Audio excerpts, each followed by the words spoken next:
Hi, welcome back to the Chan Chan. Let's bring that back. Should make it like 2016 Coachella Chan Chan. I like that word. Okay, so this is gonna be a very chill video. I just wrote a little bit more, or no, I'm sorry, I was revising my story that I will talk about in a bit. But I just want to do like I know last week's video I did like a introduction. I want to do a my favorite books of all time at the moment. I went through like half of my bookshelf. So I have like many books right here. So we get to go through all of them together, and I'm so excited. It's gonna be great. I'm so excited. I love talking about my favorite things. First, I want to do the biggest book in this whole this whole pile. The rain. I love the rain. Also ignore, don't look at the clothes. Please. Thank you. We're gonna talk about books now, so don't comment on the laundry that I will do sometime when other people are not doing laundry. So the first book in this list is probably my top favorite book. At the moment, I haven't read anything else from her yet. I have the trilogy that she made in my TBR. I have it right now, like the physical. But Babel, I really love. You can see that. It's inverted. It's fine. I love Babel. It is like genuinely one of my favorite books of. It's only been like 3 minutes of all time, really. I really can't explain it to you. You need to read it. You just need to read it. I honestly, like, it just made me appreciate the like languages more than I really expected. I'm gonna try to find one thing I really like. So like I'm gonna try to. I don't think that's there's any spoilers. I'm gonna have to blur this.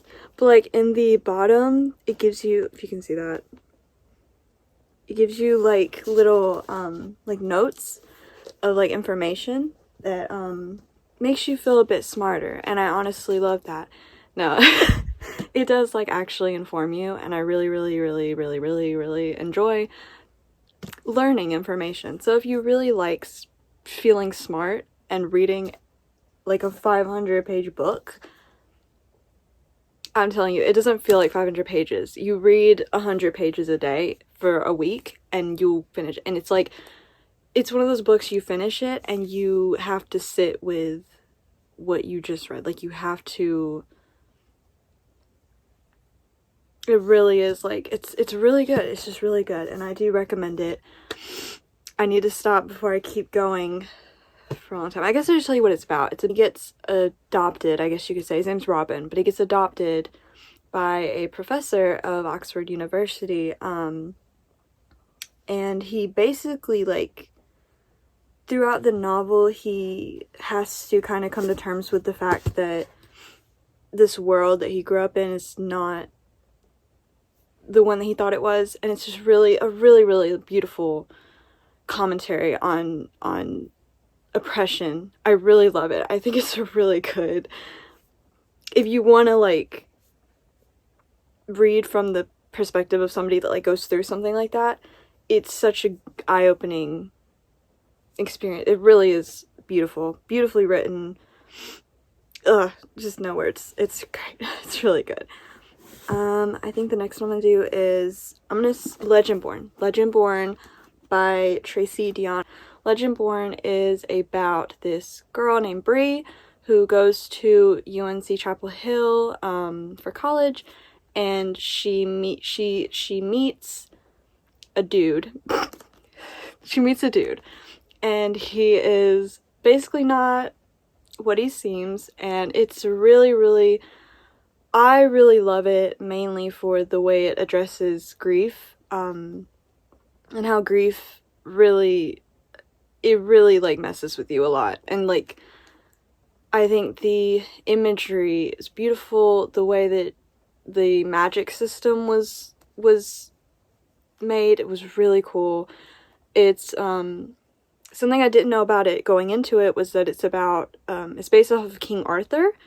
So if you watch Merlin, you probably have a good understanding of King Arthur. I did. So I really liked that. It was really cool. I don't really usually read books with King Arthur mythology, but it was really cool. It's just a really cool book. It's really beautifully written. It's very long too. It's very long. Like 500 pages as well. Very excited to read the sequel. I haven't gotten it yet. Because I need to save money, but I will eventually. I'm really excited to get that. I think next one I want to talk about is A Shadow Bright and Burning by Jessica Clues.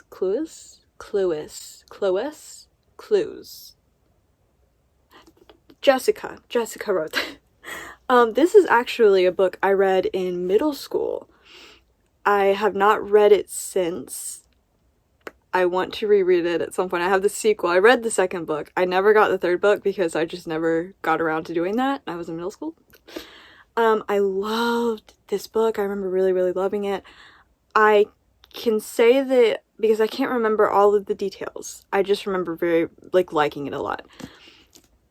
There's a trope that the trope is like when a person brings in this person thinking they're the chosen one, but then they end up not being the chosen one. So it takes that trope and like turns it on its head, and I really love that because it was one of the first books I ever read that like, because I read this in middle school when The Hunger Games, Maze Runner, oh my gosh. Voiceover, Kirsten needs to do her thing right now. Books like that with like the chosen one being being a random kid, just, and like, they're the main character, just very like tropey, which is like fine, it's okay, but it gets oversaturated. I don't know the word. I think it's that word. I will say, let me leave out The Hunger Games because I don't think that counts. My bad. Because now okay, so books like the Harry Potter series is a good example of this. Very big on like Harry Potter's the chosen one. Like he's the chosen kid that everybody looks to defeat Voldemort. But this book takes that trope and like turns it on its head, and it's very interesting, and I really love. If you like the song The Archer by Taylor Swift, you will love this book. You will love it. It's that feeling. And it's just such an interesting way to explore that trope. And let me look at the thing. So it's Henrietta is the girl, and it's it's a fancy, it's also got like, I don't want to say harem. It doesn't go full harem, but it's kind of harem a little bit, which is also a thing I liked about it. It was a little bit of a harem going on. I think it should have went full harem, but it did not. It was a little bit of a love triangle, honestly. It was kind of weird. But other than that, it's really good. It's a really good book. Next, I think I will talk about, Bunny by Mona Awad, I think is how you say her name. Mona the Vampire, which is fitting because this book is insane. It's insane. I read this book last year for the first time. I was sitting on my shelf. I just wanted to read it randomly. I was staying at my grandma's, was taking care of her house while she was going through something. It was a time, and I was just like, I was getting back into reading, and this was one of the first books I really got into. I finished it very quickly. It's a very fast read, honestly, but it is insane. It is insane. It is about this girl named Samantha who is going to, I think she's going to this university, and she's just a very, very quintessential, like, millennial I don't know, emo goth type girl. She's funny. She's pretty funny. She's very, like, quirky, which is, like, one of her things. And I don't really mind this because the trope is kind of like, that's the point. It's like she's that, like, that's just the point of her character, and I don't mind it because it's kind of ironic in a way. But she meets these girls who are called the Bunnies, I think is what they are, and they are like the, you know, like the pinnacle, like pink everything girls that are just, like, probably all blonde usually, in those type of schools. You know of them. You know Mean Girls, you know the trope. But so she somehow finds herself getting into that clique of people, and she befriends them, and all of a sudden, just, like, absolute chaos. It's so crazy. If you decide to read this, go into it blind. Do not don't look at the blurb on the back. Just take from what I'm telling you, just take that and go into it blind. Do not, because, like, I don't want you to be spoiled, because, like, it is something I feel like you have to read. I went into it not knowing what exactly would happen, obviously, because you don't do that when you read books. But, like, I just didn't know what to expect. And it is insane. It's insane. And I love there is something really, really poetic about what happens in it. I can't say much else, but it is very funny. It's very funny too. It's a great book. Next, The Song of Achilles by Madeline Miller. I love this book. I have very, very fond memories of it, reading it in high school on my computer, on my Chromebook. It's just such a good book. It's beautifully written. I'm not a big, like, Iliad, Odyssey person. I don't really keep up with, I've never read that. I'm not a fan, I guess, like a stan or whatever of it, so I don't really know much about the lore, but I do know this book is very, very, very beautiful, and I can't really say much other than that. It's very gay. It's gay. It's gay and beautiful. The next book, we're getting very close to the end, and I've had a very fun time here today. Oh. I love this. Okay. So, 1984 by George Orwell. I know people say this book is very overrated, and it's just, everybody talks about it, everybody loves it. It's considered like men love to say it's their favorite book without actually, like, really reading. It's a thing. It's a thing. And I understand that, but it's actually really good, in my opinion. I adore this book. You can have your qualms with it, but I think all of the qualms that people have with, like, the main character and how he is entirely irrelevant. I'm gonna be honest, like, for the book, like, I think the book, the main point of it is the message more so than how the main character, who he is as a person. Even though that is kind of the point, it kind of explores that. I think now more than ever is a good book to read if you've never read it. Somehow it's one of the, like, most well-known books of all time. But if you haven't read it, I think now is a good time. Please pick it up at your, like, local library if you don't have it. Do you support small businesses? Go to, like, a small bookstore, buy it. It's basically like a dystopian future where everybody, like, it's a commentary on the bad part, there's no good parts, but bad parts of, basically fascism, totalitarianism, I believe, is another theme in it. It's a world where everybody's everybody's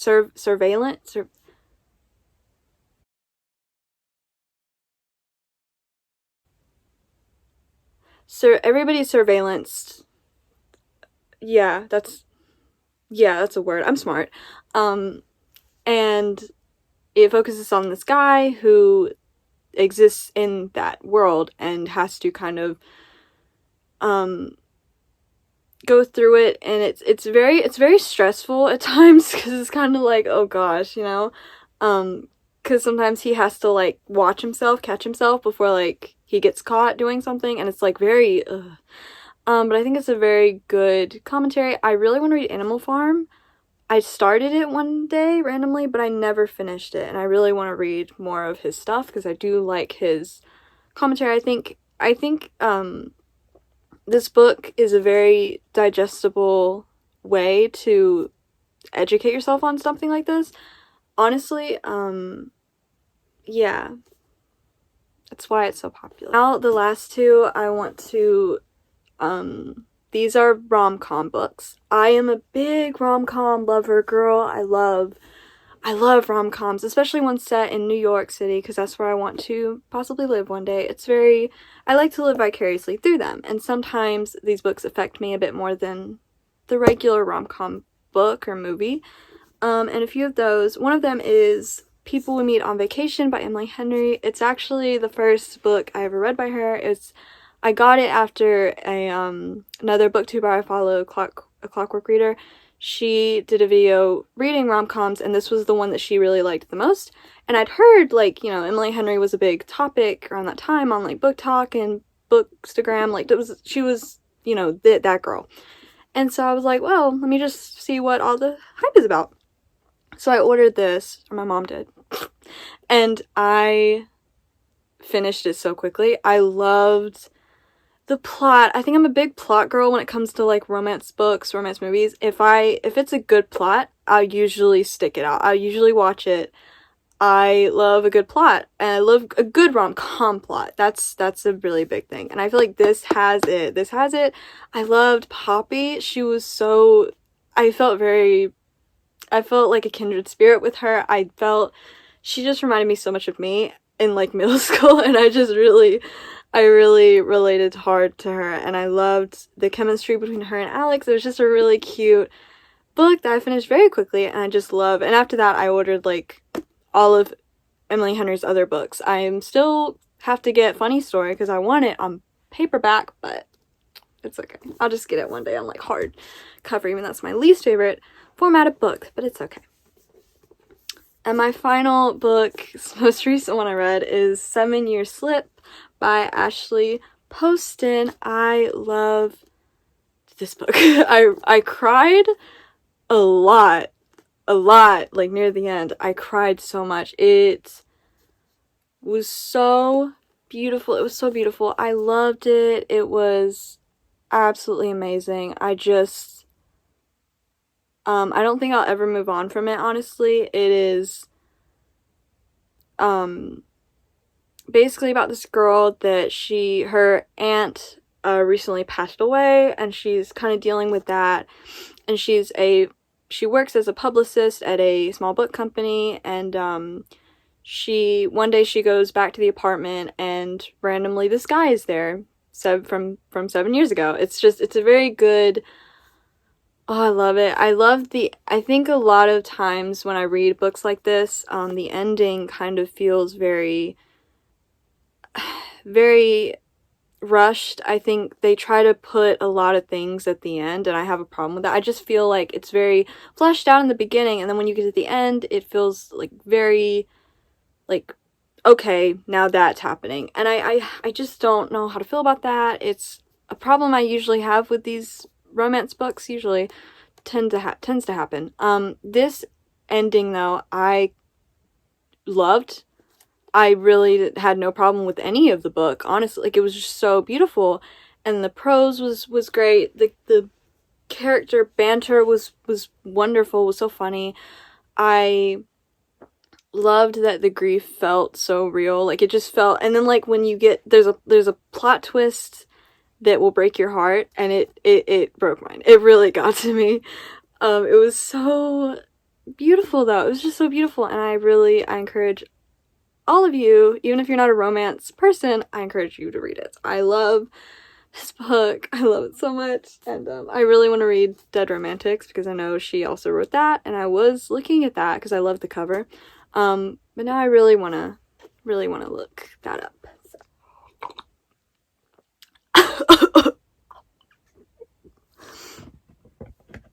Oh no. Ooh. I think I want to do a thing where I say, where I do movie of the week. I think every video at the end I'm going to put a movie I recently watched and really, really liked. One of those would be Palm Springs. I watched it for the first time the other night and it was absolutely great. It was so fun. I loved it. It's my new favorite rom-com. I put it in my top 4 in Letterboxd. That's how impacted I was by it. I love Andy Samberg too. It was just really, really fun, and I loved the romance. It was cute, and yeah, so Palm Springs is the movie of the week. Another thing I want to talk about is the book I'm writing, because I did talk a little bit about it in the intro video I did, but that didn't make it in the cut somehow. Do not ask. But I am currently trying to write a book about it's basically like very, very similar to, I don't want to say similar, it's inspired by Done and Dusted by Lila Sage. I really, really love that series of books. I love the idea of kind of going through your own life experiences through books like that. It just makes it way more special, and I really am so excited about possibly making this series of books. It's about a girl who just lost her grandpa. I've lost 2 of my grandpas, so it's inspired by that too. And she's just going through that grief, and she goes back home and she meets her childhood best friend who she fell in love with, and it was a little unrequited, but it's, you know, obviously it's a romance book, so it's not going to be unrequited by the end of it. But through going back home, she meets her grandpa. He's a ghost. Very interesting. Some matchmaking shenanigans, some ghostly shenanigans, and I'm just really excited. And I do have like a trilogy in my head planned. I don't know if it's going to go anywhere, but I do have like a full, you know, sequel to that sequel planned based off of Done and Dusted, that series of books, but it's a trilogy instead of 4 books. But I'm really, really, yeah, that's what I'm working on. I'm probably going to do like some writing vlogs in the future. I don't know how I'm going to do that, but I do really want to do that. So yeah, thank you for watching, and I hope to see you again next week. So thank you for joining. I hope you really liked, if I can pick, oh god. Here's a thumbnail. Okay, please not fall.